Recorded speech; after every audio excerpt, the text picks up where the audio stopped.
Ya, terima kasih Anda masih bersama kami di Good Morning Indonesia. Nah, kita masih akan lanjutkan dialog yang sempat tertunda, masih bersama dengan Pak Amin, Wali Kota Banda Aceh. Pak Amin, tadi kita masih membahas dengan LKMS ya, Mahirah Muamalah. Kita pengen tahu sejak dibangun 2018, bagaimana sebenarnya suka duka daripada muamalah ini?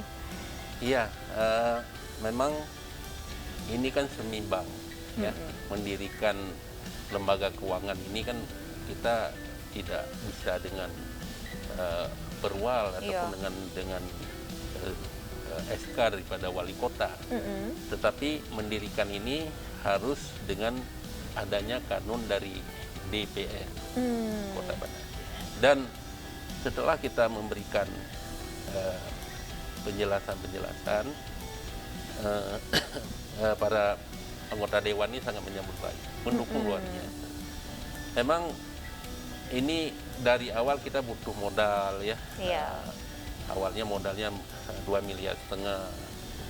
Jadi mendapatkan modal 2,5 miliar ini pun harus mendapatkan persetujuan dari DPR. Tapi semuanya mendapat dukungan. Dapat dukungan, dia berjalan lancar gitu ya Pak, sesuai dengan target waktunya waktu itu? Iya, sesuai target waktu. Tapi setelah berjalan tentu kita tidak sampai di situ.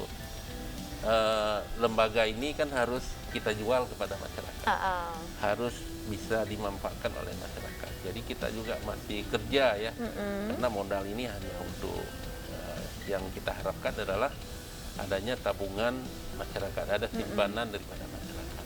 Nah itulah tadi dengan modal 4,5 miliar, sekarang sudah 41 miliar. Yang selebihnya itu adalah simpanan masyarakat berupa tabungan dan deposito. Memang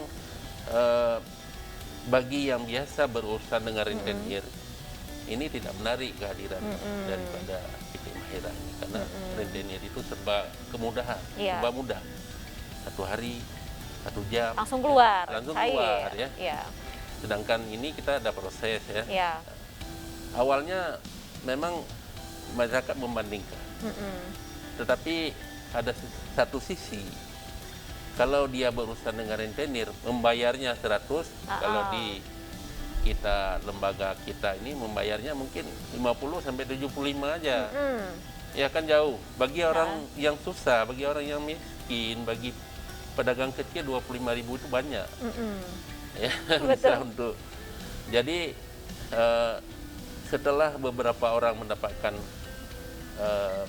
pembiayaan dari PT Mahirah Muamalah Syariah ini dan dirasakan jauh beda dengan rentenir, akhirnya yang mensosialisasikan itu bukan lagi Mahirah, tetapi sudah masyarakat, sudah pelaku usaha kecil. Maka gerakannya itu cepat sekali, cepat sekali peningkatan. Modalnya berpuluh-puluh kali naiknya ya. Berpuluh-puluh kali naik. Jadi ini yang terjadi kita, karena masyarakat kita ini kan perlu edukasi, perlu penjelasan, perlu pemahaman yang apa ya. Tapi sekarang kita lihat ya sudah tidak asing lagi. Tapi saya ingin tahu, sempat gak sih Pak ada dukanya ketika tadi membangun Mahirah itu? Mungkin ada kesulitan saat memberikan atau mengajak masyarakat mempercayai itu? Iya, itulah tantangan kami pada saat itu. Kurang yakin masyarakat ini kan kurang yakin apa bisa berbuat ya, paling tidak itu ya seperti yang dibuat oleh rentenir ya. Iya betul. Kecepatan terutama mereka itu kan melihat membandingkan itu kecepatan kerja daripada rentenir. Nah ini yang saya, dan kemudian kita menyiapkan SDM. SDM ini kan berkali berbank ya. Direktur utamanya, karyawannya harus bekerja secara profesional, harus bekerja, dia bisa betul-betul mampu mengajak daripada pelaku-pelaku kecil ini pindah dari yang selama ini berurusannya rentenir, pindah ke nih Pak, untuk menyaingi rentenir tentu saja ini harus adanya kemudahan akses permodalan. Apa yang ditawarkan Mahirah Muamalah ini? Iya, kita di Mahirah Muamalah ini ada beberapa program pembiayaan. pertama sekali pembiayaan secara umum ya. Artinya adalah dalam skala umum ada fasilitasnya. Ya. Tentu tidak banyak-banyak ya. Paling besar 250 juta. Kemudian di samping itu ada juga program Promak. Ya. Ini adalah program pembiayaan untuk kaum ibu. Kan pedagang-pedagang kecil itu banyak kaum ibu kalau di pasar itu. UMKM ya Pak? Duduk ya, di pasar UMKM, kita bantu ini. Ada programnya Promak. Promak, itu ibu-ibu. Itu untuk syarat-syaratnya lebih mudah atau bagaimana Pak? Iya, tentu mudah. Kita sangat mudah ya. Ada KTP, mungkin izin pun sekarang ini kan sudah dipermudah. Izin cukup mendaftarkan saja sudah dapat izin. Kemudian ada Profamen. Program pembiayaan anak muda untuk entrepreneur, untuk menjadi entrepreneur. Jadi anak-anak muda ini kita nggak banyak memang kasih 55 juta, tapi sudah ribuan, sudah lebih 500-an lah. Karena ini baru kita luncurkan produk ini. Ini juga menjadi, kita kan tidak ingin anak-anak muda kita ini terus mereka itu mau ingin mengembangkan usaha yang kecil-kecilan, kesulitan modal. Nah, jadi ini kita kita bantu dari Mahira. Baik. Dan tentu kita bimbing mereka, tidak hanya ini, karena tidak hanya memberikan modal tapi ada bimbingan juga Pak? Ada bimbingan juga. Oh luar biasa ya, ini sangat membantu masyarakat. Lalu ini pasti mengubah ataupun menaikkan mungkin tingkat dari keminatan masyarakat untuk UMKM itu sendiri ya. Dari tahun ke tahun, apakah dengan ada Mahira Muamalah ini ada peningkatan UMKM Pak di sana? Oh ya, maka saya merasa sangat bahagia sebagai wali kota dan yang gerakan saya itu dalam bidang ekonomi. Karena di tahun awalnya di tahun 2017 pertama saya menjadi wali kota, itu jumlah UMKM-nya 8.500. Sekarang sudah 16.300. Wow. Naiknya hampir 100% ya. Iya, betul. Kalau 8.500 kali 2 17.000 ya. Wah. Ini 16.300, ini kurang 700. Wah, efeknya berarti luar biasa ya Pak. Jadi luar biasa. Jadi di mana-mana UMKM Banda Aceh itu memang hidup. Nah, di itu nanti kalau Ibu Irma ke Banda Aceh kita bisa lihat ya. Jadi kita tidak hanya mendukung melalui tidak hanya mendukung dengan modal ini, tapi kita juga ikut serta membantu juga mereka itu dari sisi pemasaran, membantu juga mereka itu mempermudah tempat-tempat usaha. Ada pendidikannya Pak ya berarti ya? Iya ada. Saya ingin tahu Pak, UMKM di sana itu mayoritas kemana gitu? Maksudnya ke bidang atau sektor apa?